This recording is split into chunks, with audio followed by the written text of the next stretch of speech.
your placard up there? I got a Rancho Ram out there. He'll take care of me. You got a Rancho Ram, huh? I like Rancho. Is that the Ram right there? 73. Very nice. Just pick it off the top.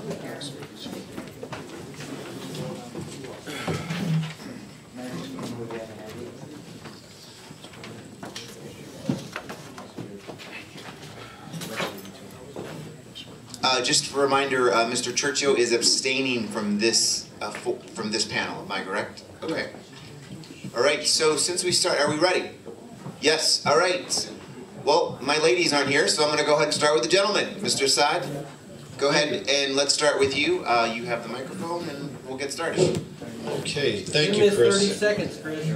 Oh, that's right. I apologize. You know what? Opening statement. Yep. You're right. You do have a Rancho Ram watching after you. All right. Go ahead, Mr. Lee. Go give us 30 seconds. I think with my 30 seconds, what I'll say is this is probably the most in-depth interview that you'll get from any organization. And the people that Steve brings on here, just from all varieties, I'm excited about this. I'm going to answer every single question you have. But I'm looking forward to, because I see so much intelligence in this room, that I'm looking forward to this. Hey. Are we good? You good with that? All right. And he kept it under 30 seconds. You got to appreciate that. All right. Now we're ready, Mr. Sutter. Are you ready? Can we start with you? All right. Thank you. First of all, thank you for running. We do appreciate your service and the fact that you're willing to put yourself under the microscope. It's not easy being in the public eye. I'm just going to ask you a general, broad question. Why are you running, and what will you do differently from the current mayor? George, that's an interesting, long answer to a short question. I served in the state legislature for 14 years. I just ended up as a state senator, had a great experience. I was chairman of government affairs, which oversees all local governments, cities, counties, commissions, and all that. So I pretty much was like the mayor of local governments. If you wanted something passed through the Senate, you had to come see me. We worked on it. We got it through. And the whole time I'm up there, I keep hearing from all the other entities, and they know I live in North Las Vegas, and I grew up there and went to Rancho High School there, that what is going on in your town? You know, I'm thinking, well, I can't really explain it. I don't really have the oversight for it, but we got problems down there. And so I got kind of retired, and I thought I was done after that 14 years, and then I had business organizations come to me, and realtors and residents, and everybody say, listen, we want you to run for mayor. I found 2 or 3 other. Richard Churchill was abstaining. I was definitely going to support him for mayor. And they all pointed to me and said, John, you're the guy that can change the direction of where North Las Vegas is going. So the vortex we're going down, it's my job trying to fix that up for the community. And that's what I'm going to try to do. All right, Mr. Lee, thank you very much. Byron Brooks, you ready for your question? No. No. All right. Melanie Howard, we're going to come to you. Are you ready? She's always ready. I like her. Senator Lee, you just mentioned that you want to address the vortex.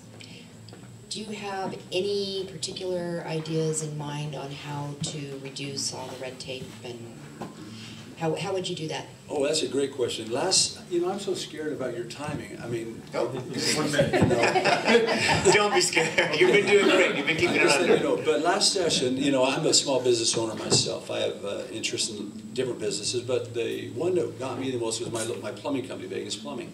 Every time a new business opened up in Las Vegas, you had to go to the city of Las Vegas, get your license, put your domicile there. They would come out and inspect you. Then you'd have to go to Henderson. Then you'd have to go to Boulder City. You have to go to North Las Vegas if you were doing business in those communities.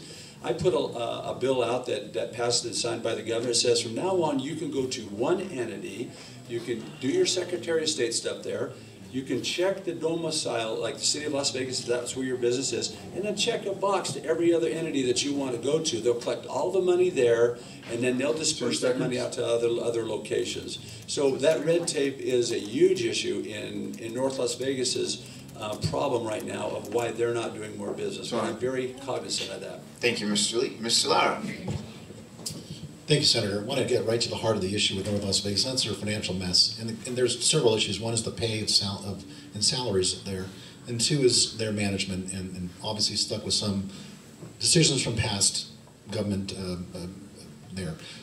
Right now, the North Las Vegas Chief Marshal makes $792,000 a year.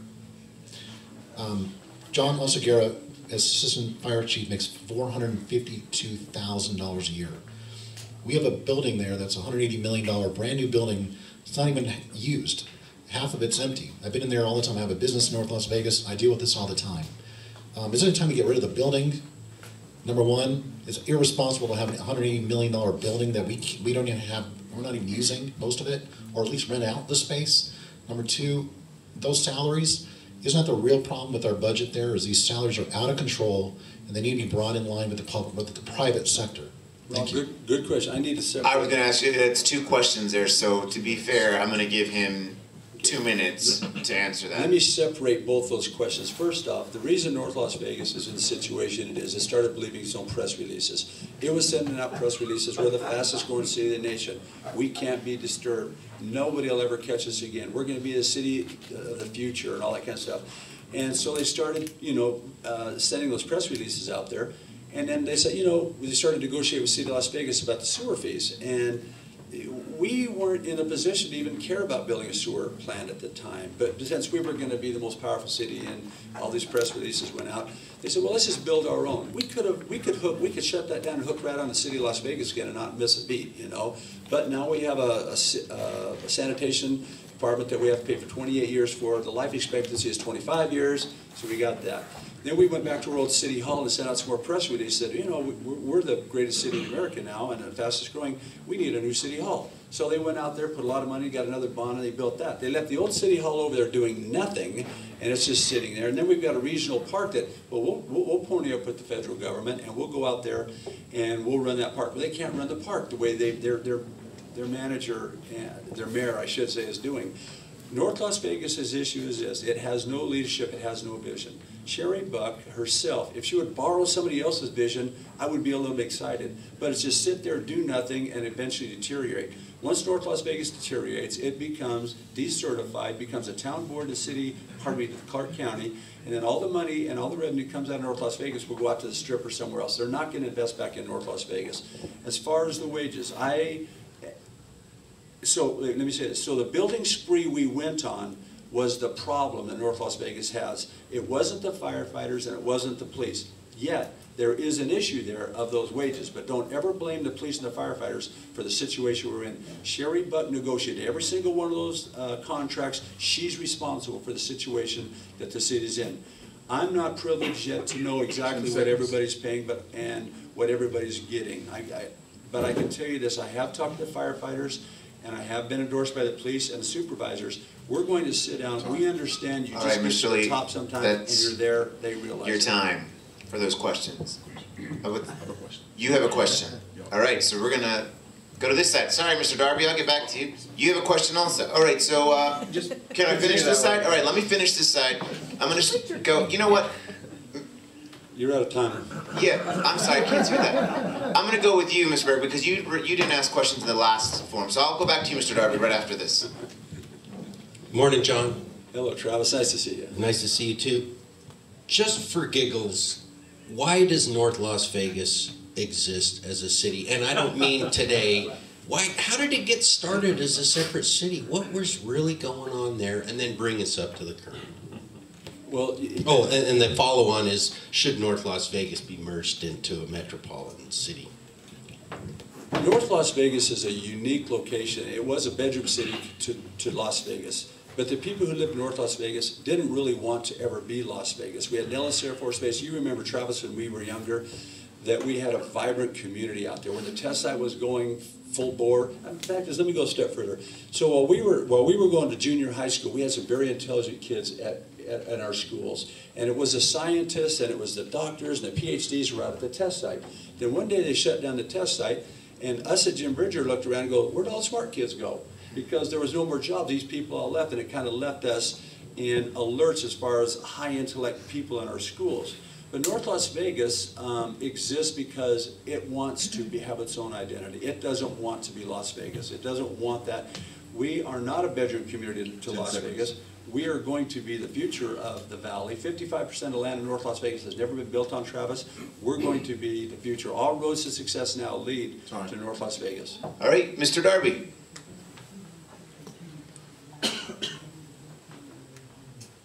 Hi, John. How you doing? How you doing? I just have one question. I believe that unions are very good for the United States. I think they're good for workers. I think they develop a foundation for workers. And I was told by John Lee that you were going to go in and sign a union contract with the plumbers. Did you do that? No, I've never. They came to and we visited, but we're down to 3 plumbers, again, 20 hours a week. We have no value to anybody. And actually, Garvey, I'm getting ready to sell that company. So, but if you ask me about unions, I'll tell you, my father retired from the Clark County Employees Credit Union, Clark County Employees Union. I was in when I worked at Silver Nugget, I was in the culinary union. When I was at City of Las Vegas, I was in their union when I fixed traffic lights there. So I am not anti-union at all. I can't understand how a community could be a non-union community of employees when everybody comes to you and asks you for a day off, everybody has a different sick day they need or something. You need to have a way that people can communicate with upper management without 10,000 people taking the CEO's time to discuss that. So Darby, I'm not at all considering getting rid of any unions. All right, Mr. Wagner. Is your mic still on? Senator Ken Wagner. My question to you is the same as the last question that I asked. Although your city is extremely unique for Las Vegas, since you have the highest unemployment of veterans in the whole state. I don't know if you knew that. So my question to you, what are your plans to help the people who've actually done something for this country, served and wounded? Do you have any plans to hire them, other given preferential, I know we don't call it preferential anymore, whatever the new treatment is, to give these people jobs? My job as the mayor is to attract other businesses back to North Las Vegas, to attract people who will only do work in Clark County and Henderson and Las Vegas because they won't come back to North Las Vegas and deal with us. Ken, I agree with you that people who come back from war sometimes have issues and they need help. When I was in the legislature, we gave a 10% preference to people who were starting businesses in Nevada who were vets. That project and that program could come down to the city of North Las Vegas. I would highly work to see that happens for them. I'd advocate, that was the word I wanted to say, I would highly advocate for us to do something for them. It's a 5-person panel. I think we can do it. All right, I'm going to go ahead and now go with Mr. Haynes. 2 questions, Mr. Lee. One is, in order to help balance the budget of the city of North Las Vegas, are you in favor of pay reductions? And the second question is, if you are in favor of pay reductions, would you start from your office and work your way down? That's a great question. First off, no one knows the situation North Las Vegas is in because they won't tell anybody. I went to a meeting the other day where they had to come report to the state about what was going on there. It was up 2 weeks ago that this happened. They brought in a financial that said 10/31 was a cutoff date. And Marvin Levitt, the chairman of the Oversight Committee, said, well, where's your information, where are your books? Well, we don't have enough people to give you proper information, so I'm just giving you what we had as far as October. We don't know what they have. We don't know what they're hiding. We have no idea what they owe in a lot of cases. So if you're asking me what I can do, I can only go in there, learn the situation, figure out what the heck we have, and start being honest and open with the people that live there. It's not my money, it's the city's money. Those are not my employees, they're the city's employees. It's a shared environment that I want to have at the city of North Las Vegas again. If I do... 10 seconds. Are you good? No, we have 10 seconds left. 10 seconds left. No, if I do go in there, I don't know how we can cut any more. We're down to the bone now. We have 0.88 police officers for every 1,000 people. All right. There's 2 for everybody else. I need to build. Thank you, Mr. Lee. By the way, you're doing fine with this time. You're doing well. Byron Brooks, are you ready now? Or are you going to... Hi, how you doing? Until you speak, I'll be fine. I gotta run like hell. I'm just wondering what are your ideas in your perception of improving the education in North Las Vegas? Okay. I'm going to leave the state issues aside. As a mayor of North Las Vegas, you have no responsibilities, but you have a bully pulpit. We have kindergarten classes, have 40 to 50 kids in kindergarten. What chance is there for these kids to make it? So as mayor, I'm gonna look around and see at our disadvantaged schools, why are they disadvantaged? And if it's because we don't have enough teachers in there, then I'm gonna get on the microphone at the dais and I'm gonna blast the Clark County School District for abusing North Las Vegas. If I find out that schools in Henderson, which is a beautiful location, have 25 and 30 kids in their kindergarten, I'm gonna go after them. I can't really force them to do anything. I can threaten that we'll open our own school district. I can never make it happen, but we can get the information out there. The second thing is I work very hard on the funding formula. That was my bill last year that said when you go to community college in Southern Nevada, you get $5,600 per student. You go up north, they would get $8,500 per student. UNR was get $12,000 per student state funding. UNLV $8,500. All right, Mr. Lee, thank you. I've changed that law, and things are moving now, so the South will get us better educational opportunities. Let's head over to Jason Brooks. How was lunch, by the way?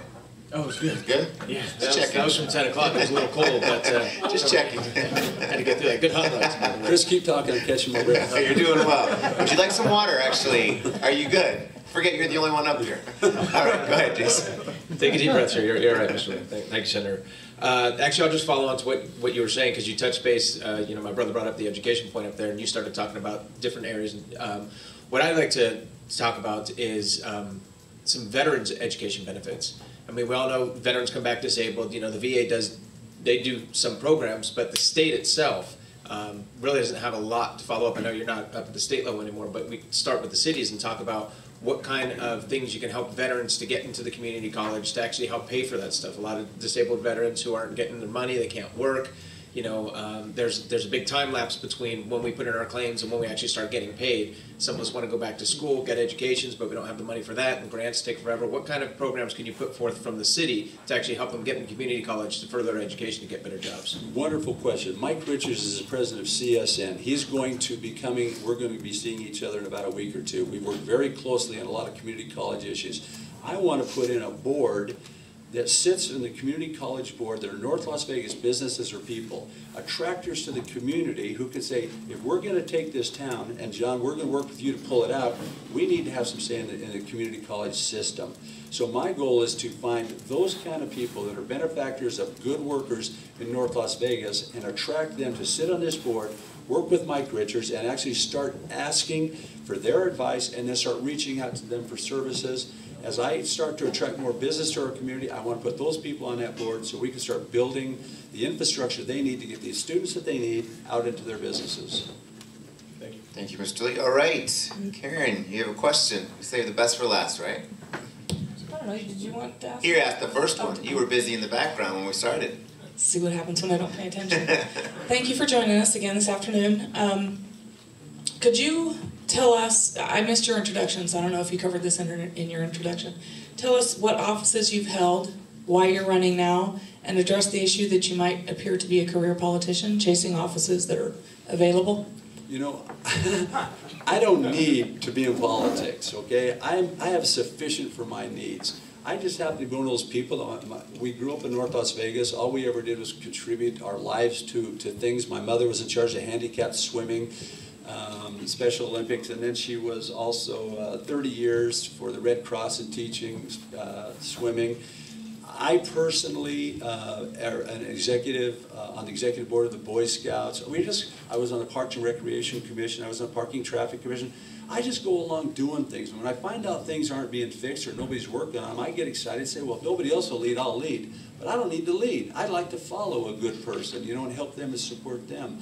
I was in the legislature for 6 years, at the State Assembly for 6 years, and I was in the State Senate for 8 years. I never thought I'd serve more than 2 terms in the Assembly. I just wanted to go participate. Our Assemblyman who got rated an F, I go, dude, I got to be at least good as him, and I've got time, so I'll just do it.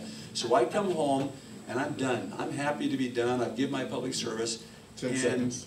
My friends all convinced me that I was the only person that could make a difference and make a change to get her out of there so our town can start thriving again. So it's almost like the Peace Corps to me, All right, so on that note, you have 30 seconds if you'd like to kind of give your closing remarks, or if you're just tired. we understand. No. It's up to you. I'm fine. I actually wish you people all lived in North Las Vegas. We need people to get involved. Rob, I didn't know you had something out there. We've got a lot of wonderful people out there that can contribute to our community, but they don't. They just sit back and they want somebody else to do it. I need to get more people involved. I want to pass a baton on. Karen, I don't need to do all this kind of stuff. I just got done building that shooting range. It took me 10 years to do that because I got tired of seeing broken refrigerators out in the desert and glass and stuff. So I'm looking forward to attracting other people. Richard Churchill, I want to attract him to do more with us in the city council. Forrest, I know you don't live there, but people of your caliber who have ideas. But right now, it's shut down. There's no thinking at City Hall in North Las Vegas. If any of you live in North Las Vegas, Travis, come back, help, you know. And